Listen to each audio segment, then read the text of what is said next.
Hi friends, അസ്സലാമു അലൈക്കും. ഞാൻ അച്ചുസ്വീലിലേക്ക് എല്ലാവർക്കും സ്വാഗതം. അപ്പോൾ ഇന്ന് ഞാൻ കാണിക്കുന്നത് 2-3 മിനിറ്റ് മതി നമുക്ക് അടിപൊളിയായിട്ട് ഒരു ജ്യൂസ് തയ്യാറാക്കാം. അപ്പോൾ ഇത് എന്തുകൊണ്ടാണെന്ന് വെച്ചാൽ നല്ല തണുത്ത ഐസ് കട്ടയാക്കിയ പാല് കൊണ്ടാണ് നമ്മളിത് തയ്യാറാക്കുന്നത്. 1-2 ഇൻഗ്രീഡിയൻസ് എപ്പോഴും വീട്ടിൽ കാണുന്ന സാധനം ഇതിലോട്ട് ചേർത്ത് ഒന്ന് അടിച്ചെടുത്താൽ മതിയാകും. അപ്പോൾ നോമ്പ് സമയങ്ങളിലൊക്കെ നമുക്ക് കുറഞ്ഞ സമയം കൊണ്ട് നമുക്ക് 2-3 മിനിറ്റ് കൊണ്ട് ചെയ്തെടുത്ത് നല്ല ടേസ്റ്റി ആയിട്ട് കൂടുതലും ഹെൽത്തി ആയിട്ട് കഴിക്കാൻ പറ്റിയ ഒരു റെസിപ്പിയാണ് ഇന്ന് കാണിക്കുന്നത്. അതിനുവേണ്ടി ഇതാണ്ട് കുറച്ച് പാൽ നല്ലവണ്ണം തണുപ്പിച്ച് കട്ടയാക്കി എടുത്തതാണ് കേട്ടോ. ഒരു കവറോളം പാലുണ്ട്.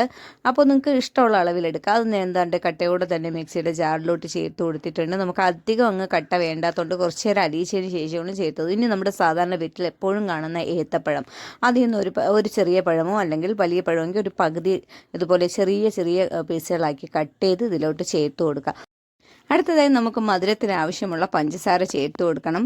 അതോടൊപ്പം തന്നെ നമ്മുടെ കയ്യിൽ എപ്പോഴും കാണുന്നത് നമുക്ക് നല്ല ഹെൽത്തി ആയിട്ട് നമ്മൾ കുട്ടികൾക്കൊക്കെ കൊടുക്കുന്നത് മുതിർന്നവർക്കും നല്ല ടേസ്റ്റി ആയിട്ട് കഴിക്കാൻ പറ്റുന്ന നമ്മുടെ ഓട്സ് നിങ്ങളുടെ കയ്യിലുണ്ടെങ്കിൽ അതിൽ നിന്ന് നമുക്കൊരു 5 ടേബിൾ സ്പൂണോളം ചേർത്ത് കൊടുക്കുക.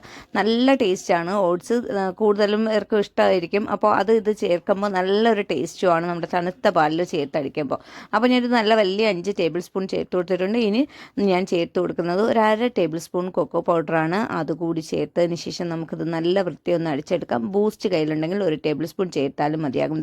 അടിച്ച് പതച്ചെടുത്തിട്ടുണ്ട്. അപ്പോൾ എല്ലാം പഴമൊക്കെ നല്ലതുപോലെ മിക്സായി അടിഞ്ഞിട്ടുണ്ട്. നല്ല ടേസ്റ്റാണ്. അപ്പോൾ ഓട്സ് ചേർത്ത് കാണുന്നത് ഒരു പ്രത്യേക ടേസ്റ്റാണ്. ഇപ്പോൾ കൊക്കോ പൗഡർ കയ്യിലില്ലെങ്കിൽ 1 tablespoon 2 tablespoon Boost കൂടി ചേർത്താലും നല്ല ടേസ്റ്റ് ആയിരിക്കും. അപ്പോൾ എല്ലാവരും ട്രൈ ചെയ്ത് നോക്കാം. ഇന്നത്തെ ഈ വീഡിയോ ഇഷ്ടമാവുകയാണെങ്കിൽ ലൈക്ക് ചെയ്യാനും ഷെയർ ചെയ്യാനും കമൻറ്റ് ചെയ്യാനും മറക്കരുത്.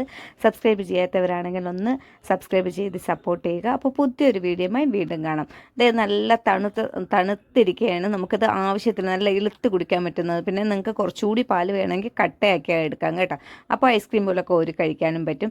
അപ്പോൾ നമ്മുടെ ഈ നോമ്പ് സമയങ്ങളിൽ നോമ്പ് കാലങ്ങളിൽ വളരെ സിമ്പിളായിട്ട് ചെയ്യാൻ പറ്റിയ ഒരു റെസിപ്പിയാണ്. ചെയ്തു നോക്കുക. അഭിപ്രായങ്ങൾ അറിയിക്കുക.